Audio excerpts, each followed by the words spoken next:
Following the election of President Donald J. Trump, the new media was in a position like never seen before. Legacy drive-by media had reached the brink of extinction. But now, just over a year later, hate and rancor has divided the new media to the point of collapse.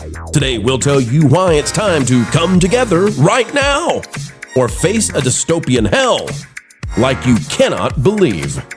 We're working on legislation to hold tech companies accountable.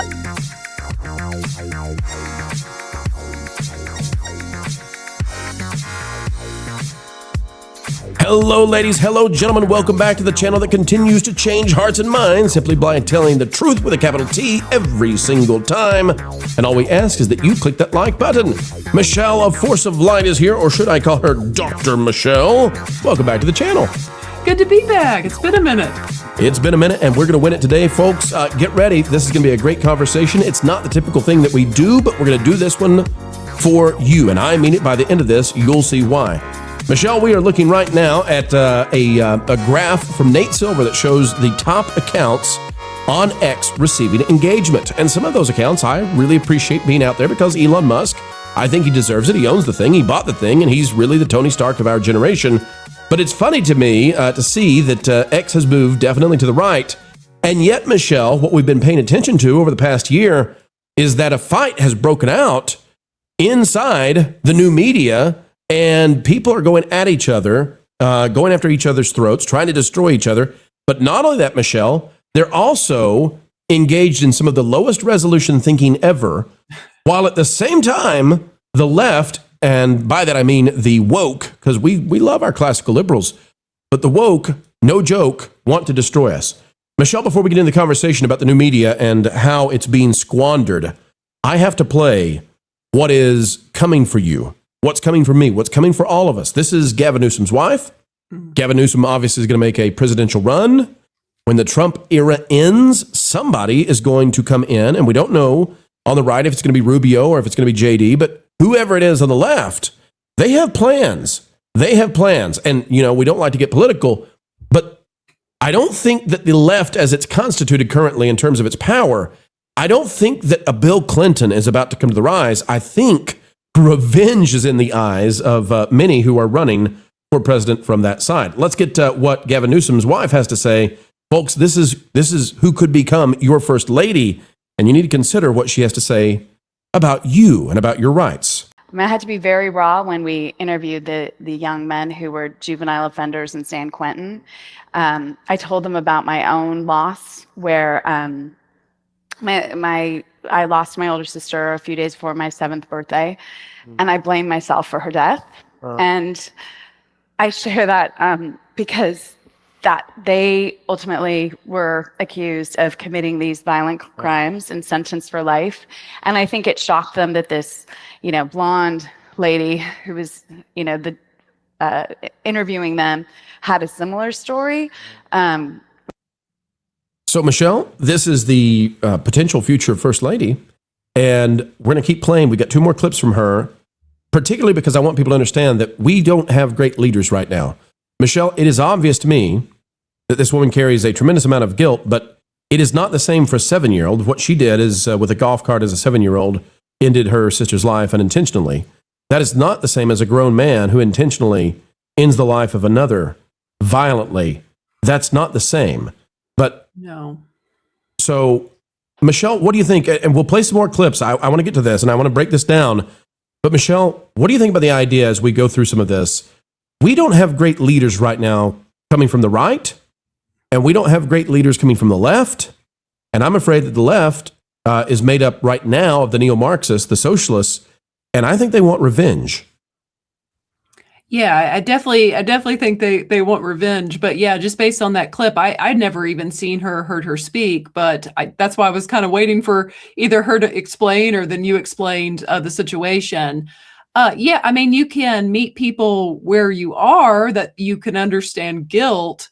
But yes, guilt for something that's done as an accident as a 7-year-old, though you might carry it, that is not, as you said, that is not the same as intentionally harming someone as an adult.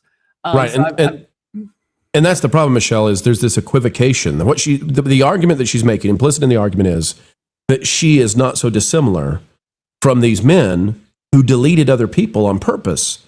She is not dissimilar from them. But the problem there is that obviously she is, because if she had intentionally ended the life of another as a mature adult, she would also be in jail, which is where she would belong, because there are lines one should not cross. Now, speaking of her crossing lines, again, here she is with Jen Psaki back in 2023 talking about red states. You took your 4 kids on this trip. You're here in Alabama now. Why was it important to you to take them on this trip to red states and learn about the history in our country? That's a great question. Well, I don't think, or I know for a fact that we don't get all of this history in our schools. And it's part of, enlivening them, building their curiosity. I think she meant enlightening them, but we'll give her the pass. Expanding their hearts, their empathy, so that they themselves can be the change they wish to see in the world, and recognize that, we have work to do and that we have healing to do. And so that they can be, use their voices to stand up and speak out when they see pain and suffering and bullying and racism and misogyny around them.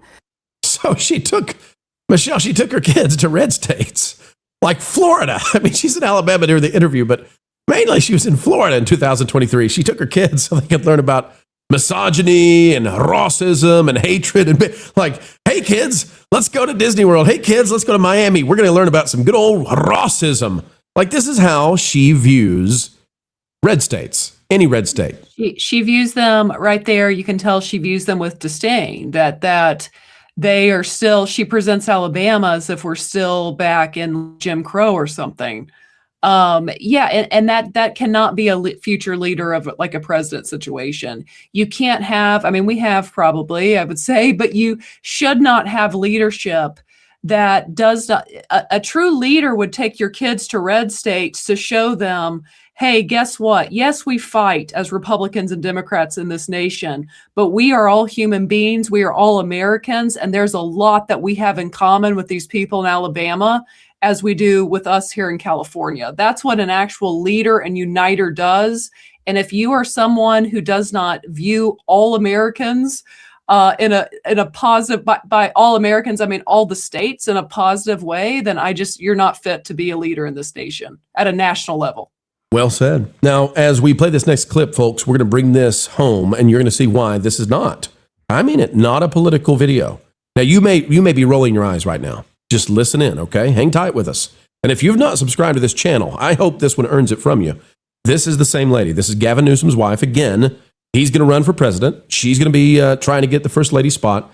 We're going to bring it home to the new media, squandering an opportunity. And there is a dystopian hell waiting for us if we don't get our act together and start believing in the truth, talking about the truth, and getting a unified message out there of things that really matter. Here is, again, Gavin Newsom's wife. Boys, we all know, I think, or increasingly are realizing that boys are moving away from sort of the more progressive boys that spend time online, are moving a little bit, I'm trying not to be political here, but are moving to the right and being sort of influenced by the Andrew Tates and some of that sort of alt-right socialization online that we know is very, very dangerous. My husband and I were alarmed when our kids were watching sports online, and my son knew about Andrew Tate and thought he was pretty cool, and thought that his Republican grandfather, who's not a Trumper, but a fiscal conservative, thought that my father would like Andrew Tate. So that's scary. We're like one of the most progressive households, and our son is confused and asking all these questions. We're working on legislation to hold tech companies accountable. That's what I want you to hear, folks. Now, Michelle, I know you have strong opinions about Andrew Tate, okay? And I'm not here to conflate Andrew Tate with all of these circles. What I'm here to say is it's a very slippery slope, and I think intentionally so, when you start trying to legislate what people are going to see online and punishing tech companies. The question is, if you look on this chart, folks, do you see how small in this, you can't even find him, Andrew Tate. But you know what you can find? You can find Fox News, Wall Street Apes, Elon Musk, libs of TikTok, Scott Pressler, James Woods. Folks, how long until somebody like Gavin Newsom's wife is legislating at the federal level, right? I know the First Lady doesn't have that power, but she will. How long until they're influencing what tech companies are allowed to put out there and punishing the new media? Now, Michelle, this is a long way to get here, but the point of all this conversation and this setup is, at the same time that we face people who want to shut down conversation in devious ways, at the same time that AI is on the rise and it's more important than ever before to safeguard where we go for the truth and open conversation and dialogue. Michelle, every time I go to X, every time I go to YouTube right now, I am dismayed by the level of discussion that's happening. My wife was talking to you and me the other day about, historical events where the invaders were coming into certain countries and the monks, as opposed to defending themselves, were up in the, debating minutia about their own religion when they should have been like, we're about to be taken over. And that's how I feel. And I think that's how you feel is we face a very significant threat. And instead, we're having these very silly disagreements and crash outs online right now. What are your thoughts on this, Michelle? Yes, I think it's so unfortunate because it kind of felt like everyone was fairly, at least on, I assume, well, I don't know about the left. On the right, people were fairly unified. I would say all the way up until Charlie Kirk was assassinated, and then it's just kind of been chaos. It's been pure chaos ever since. So yeah, it's like you said, what is the alternative here? Like, you can absolutely be a conservative, be a Republican that expresses in fact, you should, as a Republican or conservative, express dissatisfaction if you voted for Trump and you feel that way. But what we shouldn't do is just be so black and white, where we're just so willing to give up, or I'm not going to vote again, or throw everything out because of one decision or something you don't like. When what is the alternative? The alternative, she's telling you exactly what they're going to do. And that was something we already know that the Biden administration actually did do. Right. Via reaching out to YouTube, Twitter at the time, Facebook. And it sounds like Gavin Newsom, if he's given power, will ratchet that up even a level beyond Biden. That's exactly right. And in the era of AI, it is so dangerous, the idea that any political party would come in and muzzle. And folks, what you need to understand is we see this happening right now, just not in the United States. Everybody right now is free to say what they want to say. But in the UK, that is not the case. And we have many, many viewers out there who cannot type what they believe. They cannot even pray in public because they're afraid that they'll be arrested. And it's in parts of Western Europe. It's in the UK. It's in parts of South America. This is a mind virus that is metastasizing, and we are whistling past the graveyard in the US of A because we just believe it's not going to come back again. But it will. And Michelle, when I see stuff, for example, there was a topic that came up online, and you and I discussed this. It was faith versus works, which is like a baby Christian level, debate to have. And I saw all of these big personalities get in on that. And the level of thinking there was so disappointing to me. Yeah. Because I look at it and I think, okay, number one, that's a very baby level philosophical, theological question to have, right? And, listen, folks, every action you take is preceded by the belief of that action or the knowledge that the action you're taking goes against your beliefs. Every single action. Now, you can habituate that, right? And you no longer think about it. But at one point, you really put some thought into taking an action. When you were a little bitty baby, Michelle, and you were learning to walk, same thing for me. We do that without thinking now, but once upon a time, that took a lot of belief because we had to believe that we could do what those big grown-ups did, and that if we could put our foot forward and fall over and over again, we could do what they do. And so we did it, and that belief drove us forward. And Michelle, we cover entertainment every single day. What is entertainment? What are movies? What are TV shows? It is us taking on a belief and role-playing that through other characters. The whole purpose of entertainment. It's what we do so we can fight the mythological dragons on the screen so that when the real dragons show up, we already have the belief embedded in us so that the appropriate action can be taken. Now, that's the kind of conversation I want to hear the people in the new media doing? And unfortunately, nobody's having that kind of conversation. It's just yelling back and forth at each other like kindergarteners. Yes, and beyond that, it is very kindergarten, because it's very much like it's either you agree with me 100% or excommunication, like we're done. And we have to get back to a place where we can agree with people or disagree with people on certain issues and still value them, still agree with them in other areas, still come together when we need to come together. Again, I think that's what's so disappointing even about that clip of that woman. Let me just throw this out there for anyone. If you are trying to bring someone over to your way of thinking, maybe start from a place of humility and not let me show my kids what terrible human beings these are. Well, you're never going to win them over that way if that's the way you think, because you don't really want to win them over. You just want to be right and they're terrible. And we just can't really have that in this nation and continue to thrive as a country. Yeah. And Michelle, the thing is, what's driving me crazy is I think that the people in the new media that we were so proud of, right? Joe Rogan had more viewership than ABC's presidential debate by hosting the then candidate, former President Donald J. Trump, now President Donald J. Trump, and J.D. Vance. And you had all of these people who were having ratings like you can't believe. And as soon as this transition happened and the new media took over, the legacy media was defeated. The new media, so many of those personalities devolved. And I think it's because they're chasing the algorithm. I don't think they're that stupid.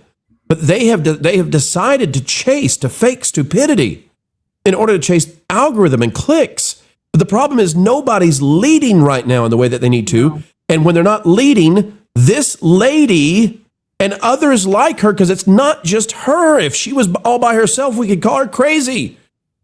But there are many others like her, and they want power.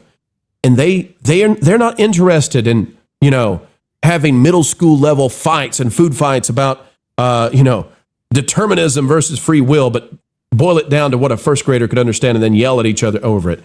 They're not interested in that. She's interested in muzzling everybody who doesn't agree with the orthodoxy of the woke. Yes. Yeah. No, absolutely. It is time. It's time to unite. We can all have our different opinions or different views. There's nothing wrong with that. We're never all going to.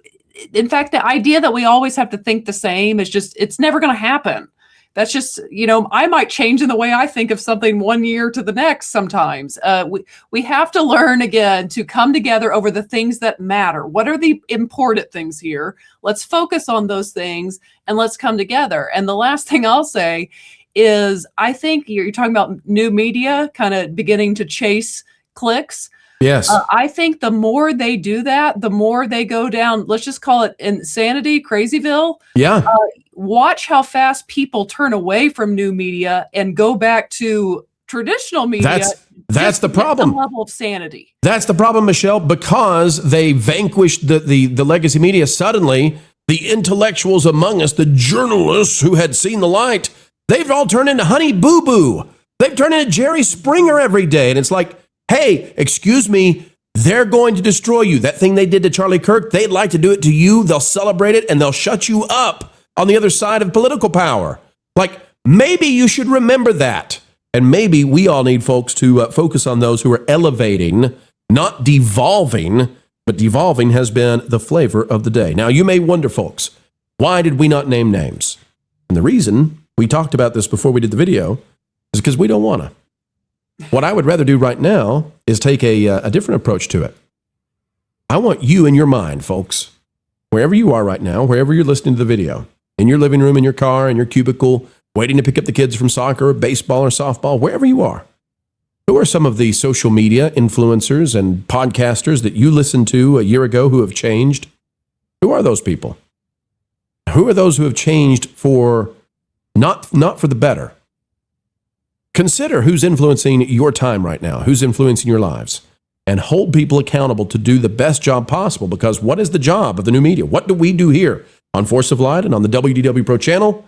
It is our job to take ideas and to try to formulate them into ways that are easy to grasp onto, to think about, to take big ideas and concepts, and to predict the future.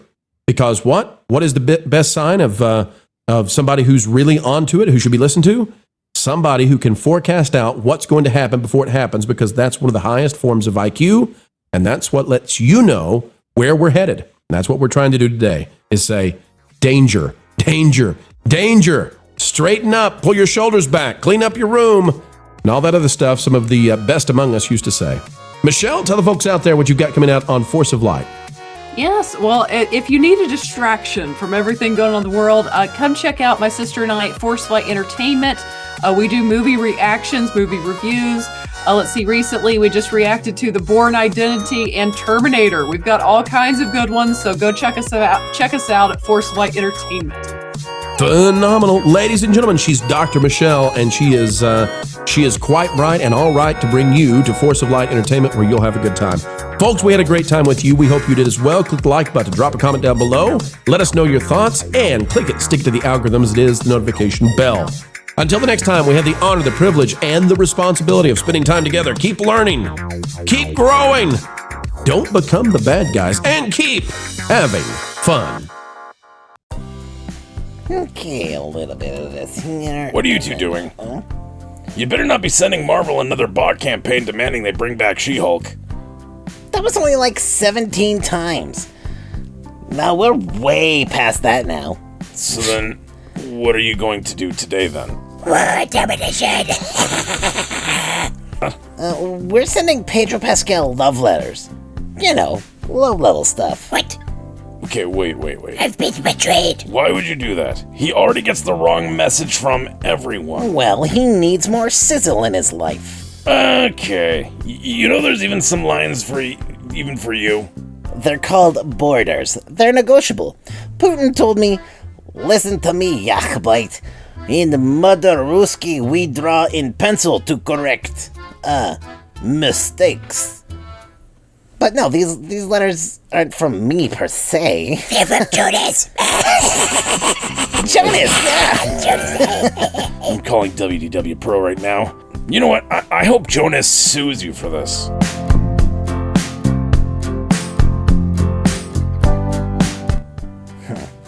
Do you think we should tell Floral about this cease and desist letter he received from some weird soup-obsessed man? Maybe we could tell people to like, share, and subscribe. Then we could really let this play out. Use the codes to play 4 teachers, baby. Yeah. Like Democrats.